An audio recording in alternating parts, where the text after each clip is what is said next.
Petit. Et but. Oh, chute. Bon, une grosse chute ici à droite de la route. Oh non, pas ça. Pas aujourd'hui, pas maintenant, pas après tout ce que tu as fait. Allez. Chapuis, comme un gros, comme un champion. Il va le faire, il va le faire. Ouais, il y a du monde. Il va faire marche tranquille au championnat du monde de Paris. On y attaque de Je crois qu'après avoir vu ça, on peut mourir tranquille. Enfin, le plus tard possible, mais on peut. Ah, c'est super. Et ben bonsoir à toutes et à tous, hein, bienvenue sur Sport 39. Ça fait très très plaisir de vous retrouver depuis le temps, hein, bien sûr. Hein, le média avait pris une semaine de congé la semaine dernière, mais je suis de retour hein, en pleine forme, prêt à reprendre nos petits lives hebdomadaires.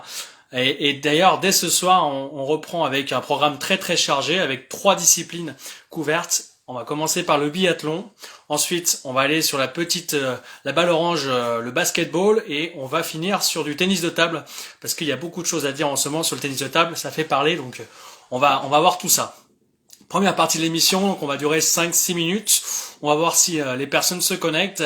On va parler du biathlon, avec la Coupe du Monde du côté de Nové Mesto en République tchèque. Alors pourquoi on voulait parler de ça? C'est parce que notre jurassien Quentin Fillon-Maillet a réalisé des exploits, hein, bien sûr, la semaine dernière en République tchèque. Alors cette étape de République tchèque d'ailleurs était en 2 parties. Il y a une dizaine de jours la première étape avec 3-4 courses au programme. Et sur ces premières courses, Quentin avait fait quand même des jolis résultats, quand même un 7e du sprint et 6e de la poursuite avec 2 fautes seulement. Donc il était quand même aux avant-postes, donc c'était quand même très très bien. Et puis et ben là la deuxième étape, on va dire à Nové Mesto, c'était jeudi avec le sprint. Et là Quentin il nous a fait la course parfaite, à savoir un 10 sur 10 sur le sprint, deuxième temps de ski. C'est vrai qu'il n'était pas forcément très spécialiste de ce format de course, le sprint, mais il a réussi quand même à faire une course exceptionnelle. Il y a juste 3 secondes d'écart en temps de ski avec Johannes Beu, donc vraiment top, vraiment la course parfaite pour lui. Et le lendemain, c'est la première fois donc du coup qu'il partait sur la poursuite en étant leader. Et du coup, il a réussi quand même avec cette position de chassé, lui qui préfère la position de chasseur, à gérer. Malgré 2 fautes sur ses tirs, il a réussi à faire un dernier tir debout d'anthologie. Pourtant, il était à la lutte avec Johannes, avec Émilien Jacquelin, avec d'autres biathlètes également. Et il a réussi à s'extirper de tout ça et à les gagner. Donc victoire doublée sprint poursuite. Il y en a que 2 Français qui ont réussi cet exploit, Raphaël Poiré et Martin Fourcade. Donc c'est dire la performance du Jurassien. Donc bravo à toi Quentin. Et il n'y avait pas que Quentin Fillon-Maillet d'ailleurs en biathlon, hein. Il y avait aussi les filles. On va en parler directement. Pour terminer avec Quentin, il est 3e du général. C'est vrai qu'il est un petit peu loin pour jouer les premiers rôles, les 2 premières places, mais on peut quand même être un petit peu déçu qu'il soit à ce niveau-là en cette fin de saison, hein, parce que lui qui visait le classement général, on se dit bon il aurait pu, avec les performances d'aujourd'hui, il aurait pu quand même jouer la première place. Il aura quand même quelque chose à jouer cette semaine du côté d'Östersund en Suède, pour la dernière étape de cette Coupe du Monde, avec le petit globe de la spécialité de la Mastart, où il est 3e à seulement 10 points, je crois, du leader. Donc il va y avoir des belles courses cette semaine, on suivra ça avec intérêt. Je vais regarder alors il y a déjà beaucoup de monde qui se connecte, n'hésitez pas à réagir hein, sur la question biathlon. Je vois des pongistes qui sont là, on va en parler d'ici une petite quinzaine de minutes du tennis de table. Chez les dames, effectivement, Anaïs Bescon, bien sûr, hein, notre jurassienne qui n'en finit plus d'être présente sur le circuit Coupe du Monde. Une étape de Nové Mesto un petit peu mitigée pour Nanas. 26e du sprint sur la première course. Elle a fait une très très belle remontée sur la poursuite où elle finit 8e avec un 19 sur 20, donc super bien. 3e avec relais en plus. Et par contre, la deuxième semaine a été un peu plus compliquée, 36e sur le sprint et 18 lors de la poursuite avec un très très joli 19 sur 20. Donc c'est vrai que c'était très bien. William, pas évident de passer après Martin Fourcade, effectivement. On se posait la question ce week-end sur l'équipe s'il y avait un leader après Martin Fourcade. Je ne pense pas. avec Émilien Jacquelin et Quentin. Je pense que ce sont quand même deux biathlètes d'un niveau, on va dire, similaire, même si Émilien est un petit peu plus, on va dire, imprévisible que Quentin. Quentin est plus régulier, je pense. Et après, moi je voulais mettre, avant de terminer cette petite rubrique biathlon, je voulais mettre en avant une biathlète qui a commencé le circuit Coupe du Monde, Lou Jean Monod.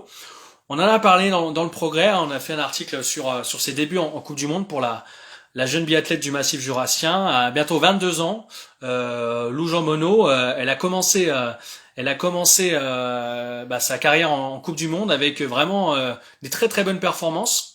Alors elle a fait 30e du sprint alors qu'elle souhaitait déjà rentrer dans les points, donc 30e c'est le cas. Disputer la poursuite, elle l'a fait. Et elle a terminé 35e de la poursuite le lendemain, donc encore dans les points. Et là, lors de la deuxième étape, donc fin de semaine dernière, elle a brillé lors de la poursuite, où après sa 48e place sur le sprint, elle arrive à remonter 26e avec 20 sur 20.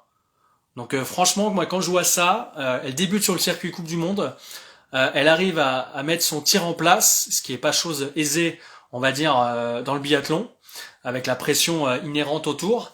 Vraiment, on peut avoir des beaux jours avec elle parce que son tir est relativement fiable. C'est un petit peu sur les skis où elle doit encore prendre de la caisse pour jouer devant, mais le tir est là, donc on peut vraiment être ambitieux pour la suite de sa carrière. En tout cas, bravo à toi Lou, je sais que tu vas revoir l'extrait, donc bravo. Et ça promet de belles choses pour la suite. La suite, on va passer à la rubrique basket. Je sais qu'il y a quelques basketteurs qui nous ont rejoints. Je fais un petit coucou amical à Hugo Bélissard qui suit le basket. Et on va parler de la Lens. La Lens parce que il y a eu des petites infos ces 15 derniers jours, début mars il me semble. J'avais suivi ça un petit peu avec le Progrès, avec le coach des garçons Sébastien Bozon, qui a été d'un commun accord bien sûr démis de ses fonctions par le président Sébastien Anceau. D'ailleurs le président du club l'a dit dans les colonnes du Progrès avec Baptiste, que le coach ne payait pas ses résultats, qui étaient d'ailleurs très bons depuis son arrivée, avec d'ailleurs des chiffres quand même qui sont assez impressionnants. 76% de victoires en National 2 avec Lens, dont 84% à domicile, donc ça a quand même des gros chiffres. Mais il paye sa communication auprès du groupe des joueurs. Alors, moi, je voulais voir un petit peu avec vous, amis spectateurs, spectatrices, savoir si vous pensez que la décision de Lens est la bonne de séparer l'entraîneur par rapport à un problème de communication avec ses joueurs, sachant que l'effectif, normalement, doit rester stable l'an prochain avec 70 à 90% de l'effectif qui sera conservé d'après le président, c'est ce qu'il dit dans les colonnes du Progrès. La relation était tendue avec le coach. Alors moi la question que je vous pose c'est effectivement avec le confinement, plus de compétition à jouer, peut-être que le coach a voulu garder cette intensité peut-être à l'entraînement également. Est-ce que ça a saoulé les joueurs? Est-ce que la communication passait plus d'ailleurs? Moi je me demande voilà, et comment ça va se passer pour eux pour la suite, sachant que il faut retrouver un entraîneur. Je sais que le club y est actuellement à la recherche. D'ailleurs le coach est attendu normalement fin mars début avril, donc d'ici une quinzaine de jours, 3 semaines, on fera peut-être d'ailleurs une interview avec le nouveau coach. D'ailleurs un coach qui aura un profil plutôt formateur, comme l'indique le président toujours dans le Progrès, qui dit il cherche un portrait robot, un peu plus quelqu'un de formateur, avec une passerelle avec le centre de formation de l'ALL. Et c'est vrai que l'entraîneur sortant, Sébastien Bozon, était plus focus sur l'équipe première et un petit peu moins avec les jeunes, pas trop intégré dans le groupe. Donc voilà, le profil formateur, on va voir ce qu'il en est pour les prochains jours à venir. En tout cas, je pense que le club de Lens aura beaucoup de CV parce que c'est quand même un club qui est bien structuré avec des ambitions, et quand même vendre ça à des entraîneurs sur le marché, ça fait envie. Donc on attend de voir les profils. J'espère que financièrement ça va aller pour eux pour qu'ils arrivent aussi à garder une grande partie de leur effectif, mais on va suivre ça avec intérêt. Si vous avez d'ailleurs des questions, n'hésitez pas à les poser. Alors je vais sûrement prendre d'ailleurs en commentaire il me laisse, il m'autorise d'ailleurs notre ami Hugo Pélissard qui connaît un petit peu le basket à Lons vu sur la question. Il nous reste à peu près 5 minutes d'émission sur ce sujet, donc on va voir avec lui ce qu'il en est.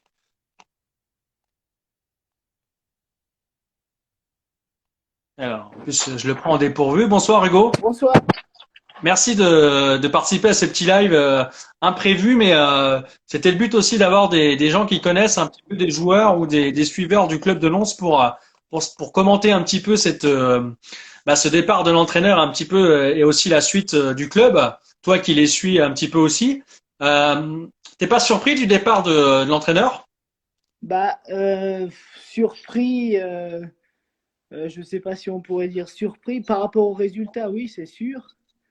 Après, c'est vrai qu'en interne, il y avait des choses qui allaient pas et les tensions qu'il pouvait y avoir entre les joueurs, le coach à l'intérieur du groupe, du vestiaire, ça peut justifier aussi le fait qu'il soit démis de ses fonctions, parce qu'on sait qu'en général, une mauvaise ambiance de groupe, ça peut amener des gros problèmes par la suite. Alors, ils sont pas trop penchés sur la question justement de ce manque de communication dans les colonnes. L'entraîneur qui a été entre guillemets mis de côté n'a pas souhaité vraiment trop s'étendre sur le sujet. Souhaiter une bonne réussite au club de Lons, un petit peu une formule on va dire politique un peu voilà de sortie.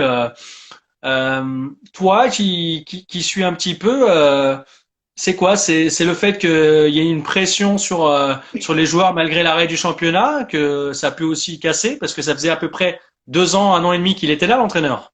Ça faisait 2 ans, ouais, il était arrivé de mémoire, si je dis pas de bêtises, en En mai, septembre mai 2019. 2000. Ouais, c'est ça. Ouais. La première saison avait été excellente, hein. Je crois qu'on était deuxième ou premier avec 14 victoires, 5 défaites sur l'arrêt du championnat après le premier confinement.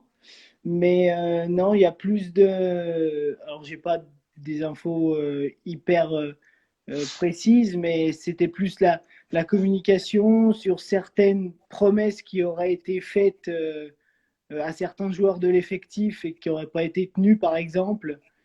Et Quel genre de promesse? C'est ben, sur du temps de jeu, par exemple, ouais.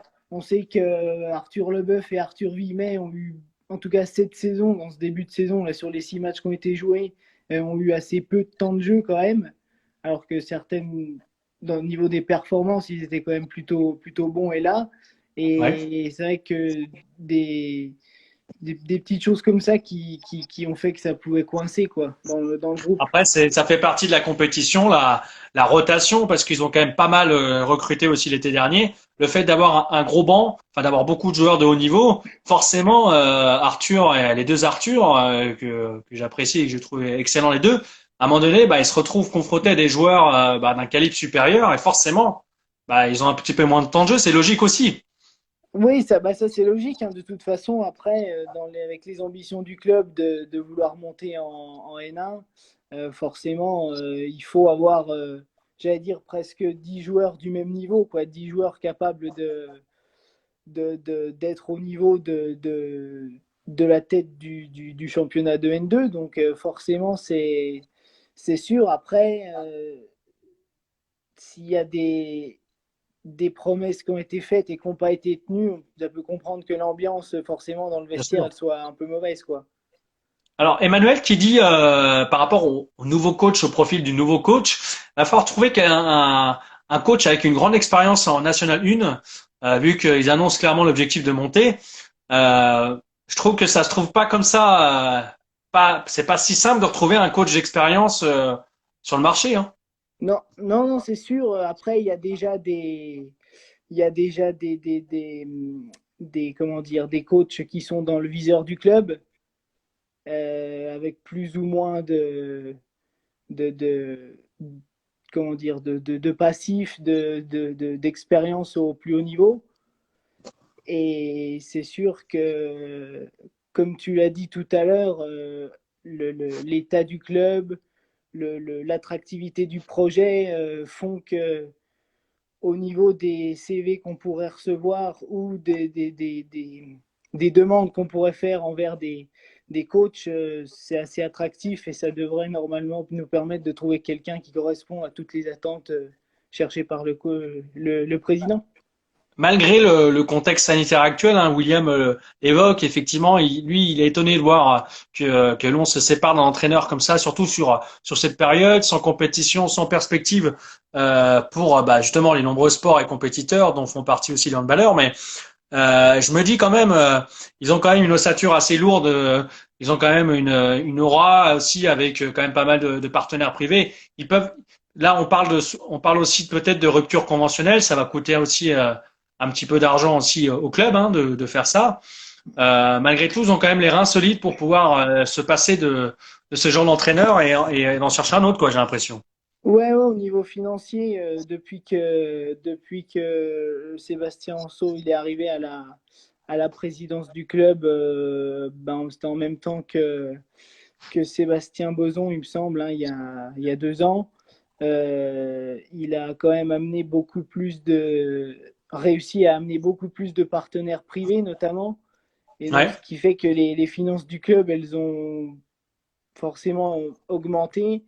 Et le fait d'avoir mis tous les joueurs sous contrat là, pour cette année, c'était déjà le cas l'année dernière, ça a permis au club de pouvoir profiter, entre guillemets, hein, profiter du chômage partiel et donc de limiter vraiment la casse sur les salaires des joueurs de National 2 et donc du coup de pouvoir avoir pas trop perdu d'argent là-dessus. Ouais.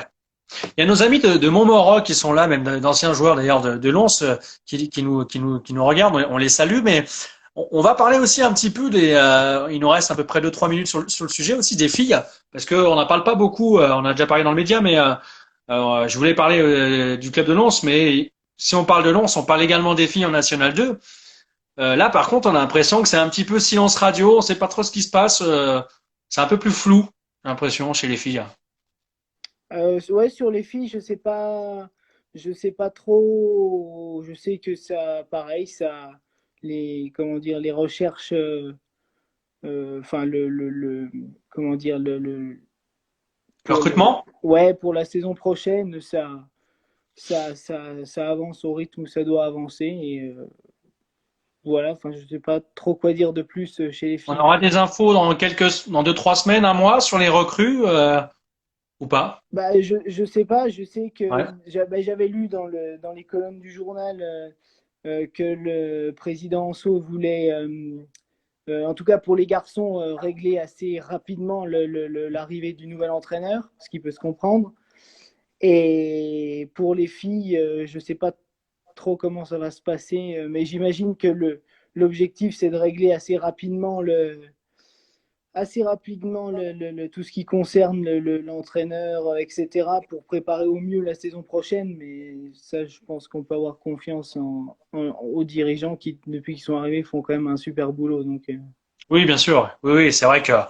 bon, on a voulu faire ce petit moment à parler de Lons parce que c'est vrai qu'il y a eu les vacances et puis on n'a pas parlé avant les congés, donc c'était l'occasion de revenir un petit peu. C'est quand même un club qui est structuré, il y a pas de problème de ce côté-là, ça va tourner. En tout cas, je veux te remercier Hugo d'avoir participé à ce petit De live. rien, ouais, merci de l'invitation. Bon, tu parles, c'est rien. Puis à très vite. À Ben très ouais, vite. bonne continuation. Merci. Salut. Alors merci à lui d'avoir répondu à l'invitation. On va basculer sur le tennis de table tout de suite. Je vois qu'il y a pas mal de gens qui nous ont rejoints. Emmanuel, effectivement, le président fait un travail remarquable au niveau sponsoring. Ils avaient rehaussé d'ailleurs le budget en prévision d'une éventuelle montée en National 1 à l'intersaison, je crois. Ils n'avaient pas été pris, mais en tout cas. Alors, si on a des questions, Sebonso est disponible. Eh ben c'est gentil. Je sais pas s'il est présent ce soir. J'aurais pu d'ailleurs comment l'inviter. On a fait ça un petit peu vite. Je m'en excuse. Hein, je suis rentré de congé seulement hier et ça a été un petit peu dur à mettre en place. Mais avec grand plaisir en tout cas. La porte est ouverte hein, comme on dit habituellement. Mais il n'y a pas de problème pour évoquer ça avec lui, en tout cas. On verra ça plus tard, dans quelques semaines, avec l'avancée des dossiers, mais avec grand plaisir, en tout cas.